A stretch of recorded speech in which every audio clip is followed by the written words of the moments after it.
I'm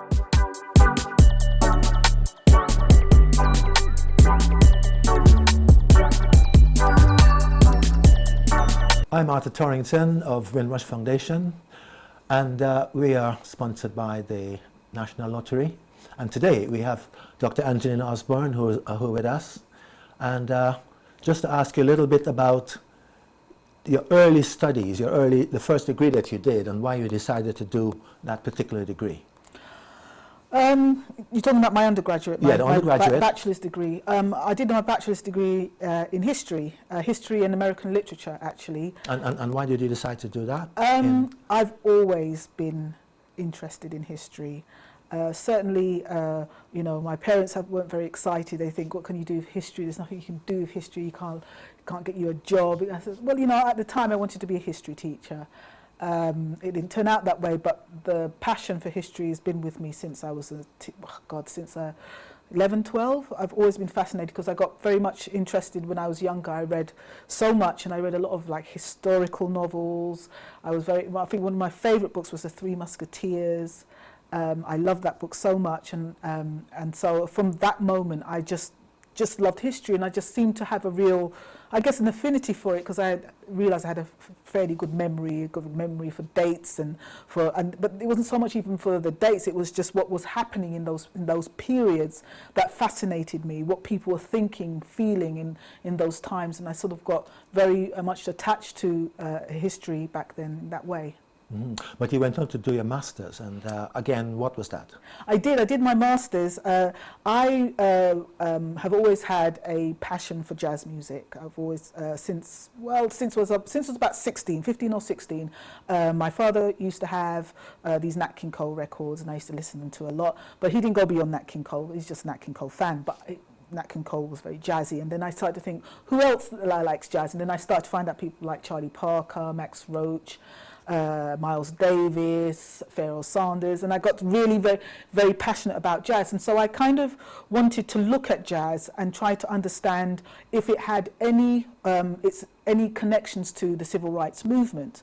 And so I looked specifically at jazz that was influenced by the civil rights movement. So I wrote quite extensively about the difficulties that jazz musicians faced in discrimination, and also during the civil rights movement I paid particular attention to Max Roach's We Insist Freedom Now suite. So but was the master's degree in that area? Or no, what? My dissertation was on that. I see. You choose your dissertation. Yes, you choose your dissertation subject, which I chose. But prior to that, I was studying different types of history. So I was studying the history of Italy, the history of Japan, the history, some sociological history, but it's history from a Marxist perspective. So I learned more about history and how people interpret it through different ways, through Marxism, through conservatism. So I was very reading E.P. Thompson's The Making of the British Working Class. Subsequently, very much interested in Ron Rabadin's work on the black working class in Britain. So yes, so we studied different disciplines, but it was up to me to choose the dissertation I wanted to, and I wanted to look at. But you were doing this not in the UK, were you? No, I did this in the UK. I did it at Birkbeck College. Okay. And the interesting thing was that I had a very negative response. I don't think they understood what I was doing, what I was trying to explore. All they saw was a simple, this person started to look at the well-hackneyed use of the civil rights movement. They didn't understand what I was trying to do, looking at the history through its culture, through culture, particularly black classical music. Certainly the examiners didn't understand what I was doing. But you still passed that? Yes, I still passed. I got my master's. I got a merit. But they didn't quite get what I was doing. But having done the master's, then that was it then, or did you go into community work, etc.? So tell us about that. Well, after I did my master's degree, I went to a sort of a gathering. They called it a gathering, where people of African descent who worked in the media would meet together and probably share information about work. And I decided I call myself a researcher. So I called myself a researcher, put a sticker on. So I'm Angelina Osborne, I'm a researcher. And then I started meeting people at this event, and one of the people I met there was Patrick Vernon. And we exchanged details, contact details, and about 5 or 6 months later after and that was meeting, in London? Or? That was in London. Yes, okay. About 5 or 6 months after that meeting, he called me up and he said, listen, I'm trying to put this thing together, this little project called 100 Great Black Britons. He said, I'd seen this this program they put on the BBC called 100 Great Britons. Not one of those individuals that they had voted for Greatest Britain was a person of African and Caribbean descent, which was quite totally excluded the Black British experience, Black British individuals that I had started to research and read about and understand more about. So we came up with this alternative list. If people remember, I think it was Winston Churchill was voted Greatest Black Briton, and so we did this project, 100 Great Black Britons. He brought me on to research the individuals, the historical and contemporary individuals on the list, and we invited people, encouraged people to vote for their Greatest Black Briton. And the campaign ran for about 4 or 5 months. It got quite a bit of press coverage. In the end, Mary Seacole was voted Greatest Black Briton. Of the back of that campaign, we know now, what was happened now since then, is that Mary Seacole is featured quite heavily in terms of she now has a statue outside St Thomas's Hospital, and that was a very long campaign to get that happening. So also a lot of the people that were featured, historical and contemporary, started to get more recognition. So I think that in the long run we did a very good thing with 100 Great Black Britons, and certainly even today people are still using it as a reference in schools particularly, to understanding the Black British experience, and I mean African Caribbean and African continent, African British people. Okay, now, and so you were born in the UK. Yes. And the work that you're doing in the community, I mean, how do you really, what are the challenges that you find? I guess the challenges is often that I come across is often seeing Black history as a separate history. As if Black people's history is separate from British history, which I challenge. I disagree with that. Black history is British history. Yes. And it would not be difficult, in my view, at all, to incorporate the history of Black British people into the history curriculum. They don't have to be in a separate category, which I feel is a ghettoization. For example, if you're going to talk about Henry VIII, for example, Henry VIII had this massive warship that sank called the Mary Rose, and there was this big, back in about 20 or 30 years ago, the Prince Charles had campaigned for it to be taken out of the sea and for it to be restored and for people to talk about it. But how many people know that there was a black diver called Jacques Francois? He was given the name Black Jacques Francois, who was sent down to help to retrieve certain items that had been lost on the Mary Rose. So this tells us that in the 15th century there was obviously a recognisable, sizable presence black presence, I mean, in England. Now I know that people are writing books about Black Tudors, but it will be easy to include people of African and Caribbean descent into the national curriculum rather than just placing them on the side. Yeah, can we just move on now to you're doing your doctorate, and what subject did you actually take? I did my doctorate on an organisation called the West India Committee.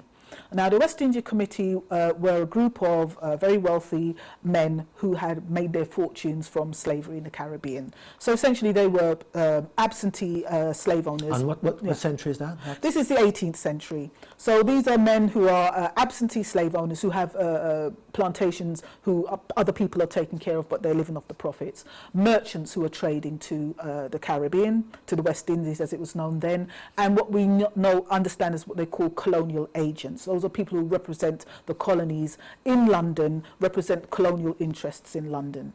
So these men sort of formed a very powerful lobby group, and because they had access to ministers, they were able to sort of campaign for favourable colonial policy.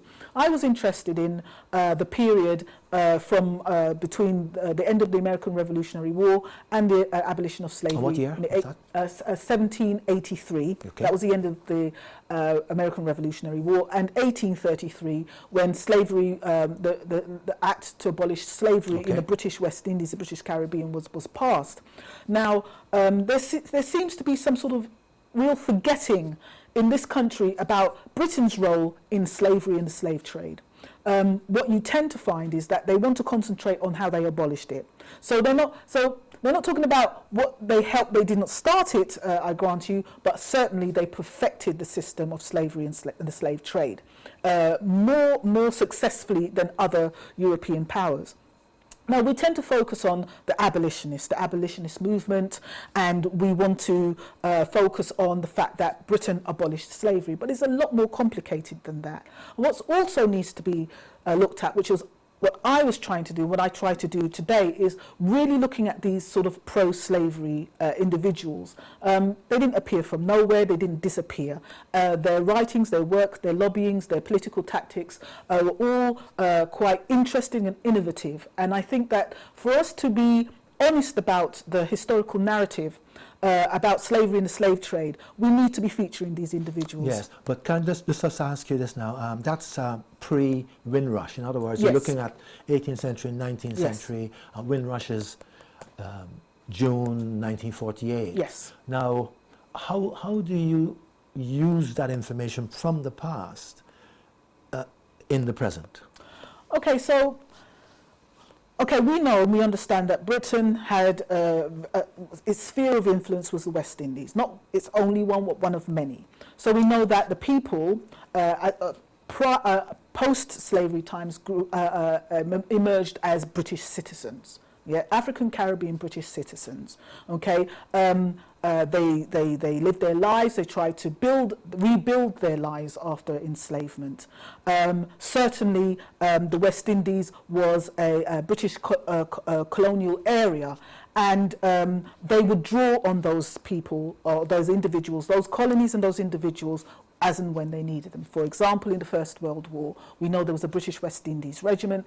These were over nearly 16,500 men who came, volunteered, I might add, to serve in World War I. Certainly in World War II, they were serving as well. But the issue seems to be that people still don't understand why these people, why African Caribbeans are coming to England, why they're settling here. Because this history of enslavement has been virtually wiped away.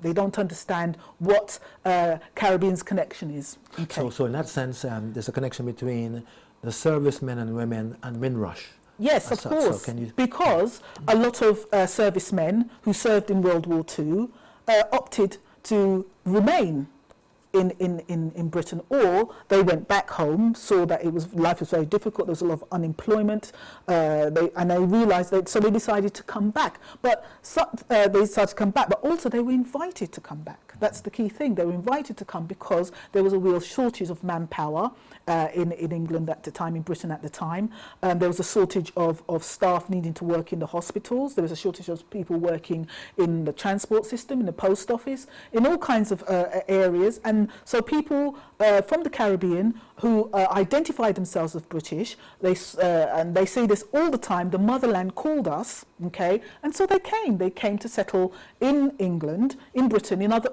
different cities in the UK, fully expecting that they would be welcomed. Okay, now just one thing, I know that you're a researcher, and I think could we then get maybe a contact detail, let's say perhaps through the Windrush project Oh yes, from you. Most definitely. So and what is that? That windrush.project@gmail.com. That's correct. That'll be us to contact you. Yes, well, thank you very much, Angie. You're very welcome. My pleasure. In terms of, we'll want to call you back on another time. Yes, I'd love that. So and now we pass you back to Lavina.